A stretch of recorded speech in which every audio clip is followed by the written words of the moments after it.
전방 210도 거리 800 침몰대 상승 해저 50m장. 태풍 민들레가 괌 동쪽 해상에 Lembab, sesak, dan dingin.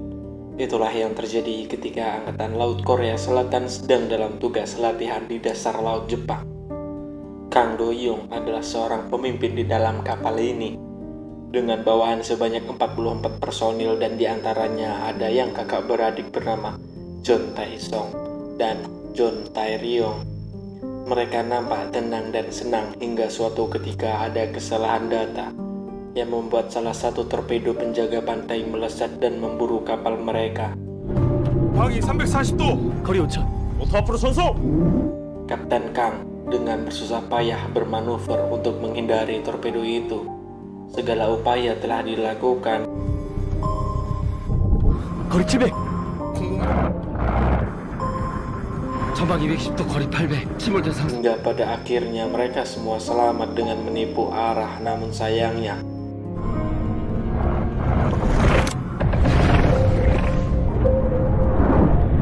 lambung kapal bergesekan parah dengan terumbu karang dan membuat mesin kapal rusak parah dan mati di tengah dasar laut Hiroshima. 훈련을 마치고 복귀 중이던 대한 1 tahun telah berlalu setelah insiden itu. Do-young yang berniat menghadiri acara peringatan yang menewaskan 22 anggotanya, ia ditelepon oleh orang misterius perihal bom yang tertanam di beberapa titik, dan ia disuruh memilih bom mana dulu yang harus diledakkan. Dikira ini prank, namun tiba-tiba rumah mantan awak kapalnya pun tiba-tiba meledak dan di sebuah taman bermain nampaknya ada pula bom waktu, dan kini pihak berwenang mencoba mengatasinya. Istri Do-young yang merupakan anggota anti-teror pun ditugaskan menjinakkan bom tersebut. Do-young kembali ditelepon memperingatkan bahwa masih banyak bom yang tertanam, dan yang pertama sukses meledakkan rumah awak kapalnya, dan kini bom yang lain hanya menunggu waktu saja. Dengan disetel menggunakan sensor suara, jika suara melebihi batas desibel tertentu, bom langsung meledak. Ia memaksa agar Do-young menangani ini semua seorang diri, jika tidak bom itu akan diledakkan secara bersamaan.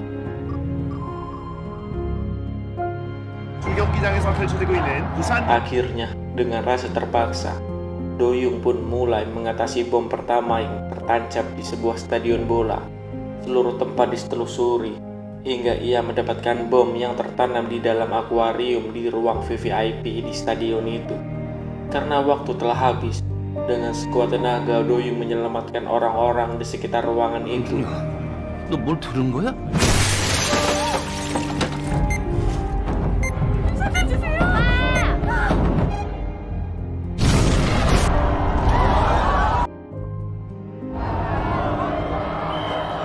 Dan alhasil, dampak bom itu tidak menimbulkan korban jiwa.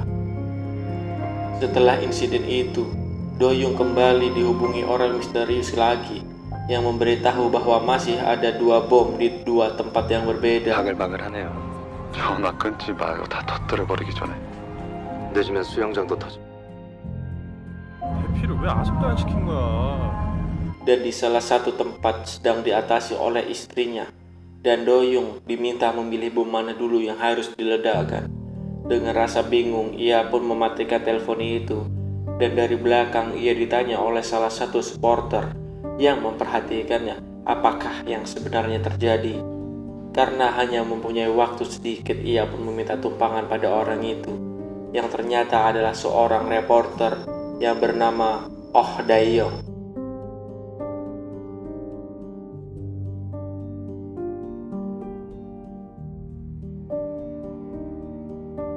풀장 안에 탄이 있습니다. 예? Tibanya di kolam renang umum, tempat di mana bom itu akan diledakkan, Do-young mendapatkan pesan dari orang misterius kembali yang mengirim foto bahwa anaknya telah ia sandra. Sementara di tempat yang berbeda, istri Do-young sedang menjinakkan bom di taman bermain.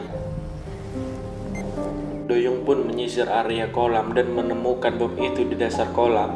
Anehnya, di dalam bom itu terdapat foto-foto mantan awak kapalnya yang telah meninggal. Namun menjinakkan, bom itu sangatlah berat lantaran para pengunjung telah memasuki area kolam yang membuat suara makin tinggi. Hingga Doyung yang tak kuasa pun langsung memeluk bom itu agar ledakan itu tidak memakan korban.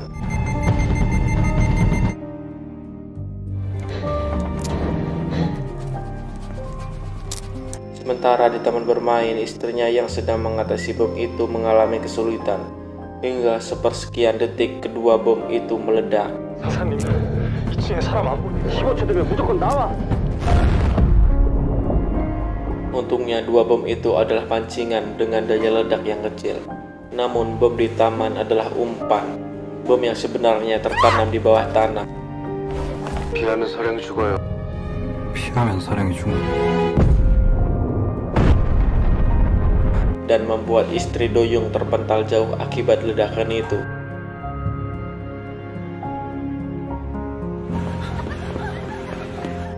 Sementara itu, reporter Oh yang mencari keberadaan anak Doyung mengalami insiden ledakan yang membuat ia cedera ringan. 나 집에 가는 거야. 우리 아버지 가요.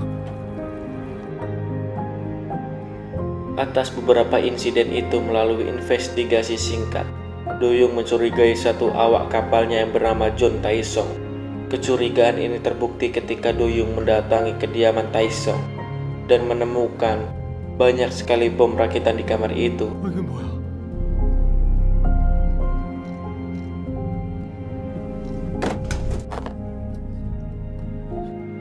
Hal ini kemudian diperkuat ketika Taesong mengakui semua perbuatannya. Ini terjadi karena keputusasaannya. Karena Doyung memberikan arahan yang salah dan membuat setengah rekannya meninggal di kapal yang dulu. Dan salah satunya adalah adiknya John Tae-ryong.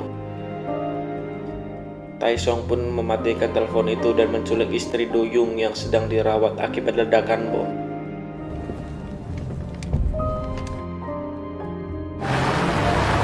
Dan ia pun mengirim foto anaknya yang telah dipasangi rompi bom bunuh diri. Ia pun meminta pada rekannya untuk membantu menyelamatkan keluarganya. Sementara itu, reporter Oh mencari anak Doyung, akhirnya menemukan di sebuah restoran lengkap dengan bom yang tertempel di tubuhnya.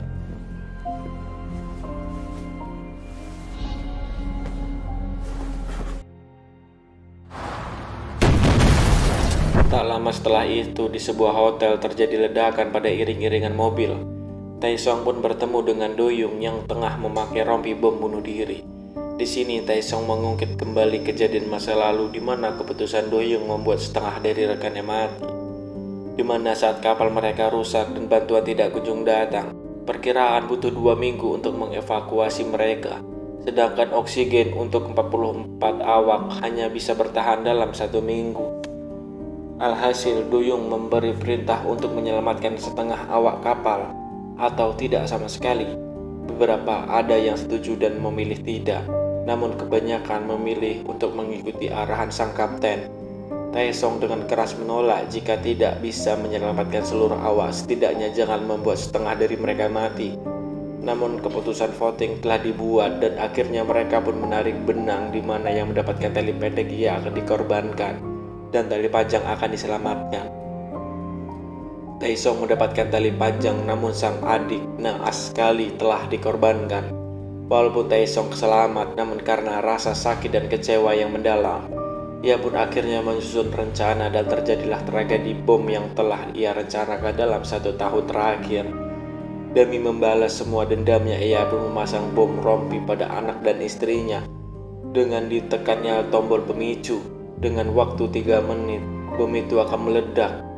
Cara menonaktifkan bom itu adalah mendekatkan rompi satu dengan yang lain. Waktu tetap berjalan dan makin tipis ketika ia harus melawan Taesong terlebih dahulu untuk mendapatkan salah satu rompinya. Pertarungan itu usai ketika Taesong dilumpuhkan tim keamanan. Doyung pun bergegas memakai rompi itu dan langsung terjun ke parkiran di mana istrinya berada. Bom pertama pun teratasi. Ia pun langsung menancap gas ke resto tempat anaknya ditemukan bersama reporter Oh. Dengan sisa-sisa detik akhir, Doyong pun bisa menyelamatkan keluarganya dari bom yang menghantuinya dalam hari yang sangat berat ini.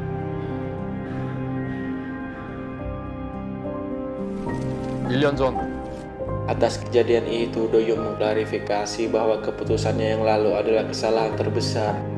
Walaupun ia hanya ada satu keputusan dan satu kesempatan, tetap saja itu membuat ia dilema dan merasa bersalah seumur hidupnya.